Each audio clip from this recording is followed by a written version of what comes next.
This is how we do. Yeah, chilly backstreet stunting. Yeah, we do it like that. This is how we do. Well, a lot of conservatives have questioned whether Donald Trump is a true conservative, including Rush Limbaugh following Saturday night's debate.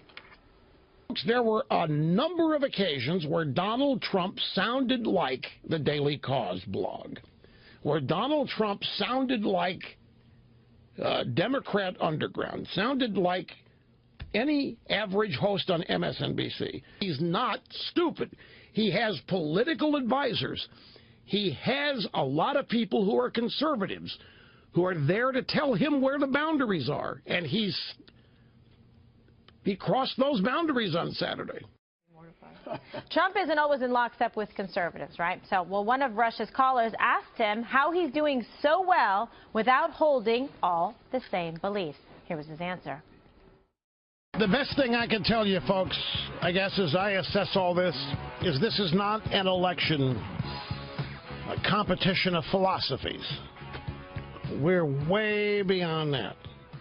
People are not going to rely on philosophy to accomplish anything. You can have the best philosophy in the world, I don't care what you call it, and it's not going to mean anything if you're up against somebody who succeeds at making people think he's going to break balls, kick butts, take names, put people in prison, fix the country, make the country great again, whatever the hell that means to people. You can philosophize all day long in competition against it, and we'll see you in the rearview mirror. That kind of sounded good, didn't it? I like that. Take names. Boom. All right. Put away the bad guys. So there's actually some breaking news that's come to fruition here. And, Bowling, we have some new poll numbers in. Yes, the producers just got in our ear and said there's new numbers, and they gave us this handy little piece of paper. According to NBC Wall Street Journal poll just released between the A block and the B block, it has Ted Cruz with a 28-26 lead over Donald Trump. Rubio at 17%. That poll carries a 3.5% margin of error, so basically too close to call in there. 800 registered Republican voters. Bloomberg also came out with a poll about simultaneously. It has Trump 36%, Cruz 17%, Rubio 15%, Jeb Bush 13%. In South Carolina. In South Carolina. Oh, yeah, right. The first poll was national, and the Bloomberg poll, I believe, was South Carolina, if I'm not. Yes. Is that right? Okay, so that's yes. right. So you have three separate polls released today. Quinnipiac has Trump beating Rubio and Cruz combined. Bloomberg in South Carolina. Bloomberg has him beating Cruz and Rubio combined as well, and nationally NBC Wall Street Journal has. That's an outlier. That's a big one, though. I mean, that is so different than all the polls we have seen. Trump falling to second place in a national GOP poll, and it's a very reputable outfit, NBC Wall Street Journal poll. It's not like, you know, Joe's weekly newspapers. This is a big poll. It's the first time I've seen Trump in second place, at least in recent weeks or even months, in a national poll. It is an outlier. Yeah. It's spread 10 points away from the other polls. 26, and what's in third? Literally the same day, Quinnipiac is also a national. And not just Quinnipiac. There were several today, and this is the only one. No, but on a national basis, one has him tied, the other one has. Who knows? Has Trump up by. But this one seems to be more 20 points. This seems to Eric be more Trump, inheritance on the line. Explain this. South Carolina debate. Look, it's all W about the is a liar. It's all about the numbers, right? How one of these is one of these pictures is wrong. I mean, everything's been consistently one way, and then there's one poll that has him tied. It's strange, unless he dramatically fell, or they're using a different methodology. You mean following the debate? This is post-debate as well. It is, yeah. Valentine's Day, yeah. Okay, so Miss South Carolina. I'm just enjoying the amazement, because the truth is that this race is not over.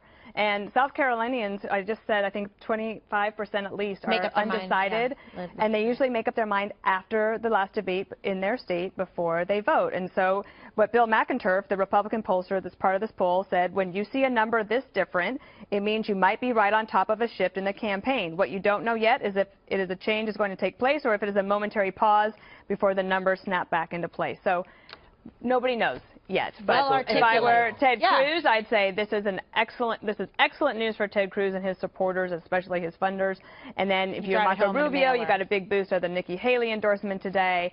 I'm sure maybe NBC could expect a lawsuit filed, you know, before the end of this show to complain. That's a Canadian corporation. I'll tell you what will happen, though. All the Canadian. establishment who have hated Donald Trump leading by this amount now goes, oh, great, now we got Ted Cruz in first place. Now their heads are really going to explode. I got good news and bad news. Exactly.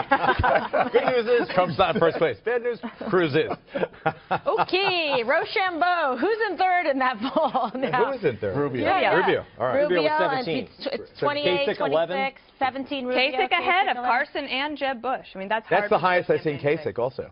But now Bush doing better in South Carolina. So perhaps there's been some movement there. All right, well, you know, What do you see Bush doing better? Tommy T. Listen, said- I Bush think is at 4%. Oh, that's at next. some point, Trump was going to have to, he was going to start moving to try to get Democrat voters. I thought he really jumped out of the gate at this pass. He's gone way early, and I thought, I mean, Trump has surprised me before, but it seems like that was a strange move to make at that debate the other night. I don't think it was strategic. You don't? No, I think it came straight from the heart. I think that's what he actually I don't believes know. it. Everything he does is strategic, and again, he always blows my mind. When he went after McCain, I thought, well, it's over. I mean, he's always been very strategic, and I think he's cocky, and he thought, I'm going to clean up in South Carolina, and it's time that I start moving on this common sense conservative thing. He's been saying that over and over. He's already trying to play to the middle of this country. I disagree. I think Dana's right. I think it was just he said it and then he backs it later. Well, just like the Mexican migrant drug dealer rapist thing. I probably. Build a wall. I mean, I would agree with that because Donald Trump isn't very scripted at all, and he doesn't. Honestly, he listens to Donald Trump. He's got a ring of advisors around him, but he does his thing. I'm. Even the pollster who conducted this poll said, "Hey, don't read too much into this yet." I don't know. I just look. It's an outlier. But don't you agree with what Rush said? I mean, he kind of Yes. He analyzed that correctly, I think, and Trump knows that it's not about issues. So he is going to keep playing this personality game and make people think that he is a disruptor. All right, I'm going to soothe bowling when we get back with a Trump tie. It's going to work out, I promise.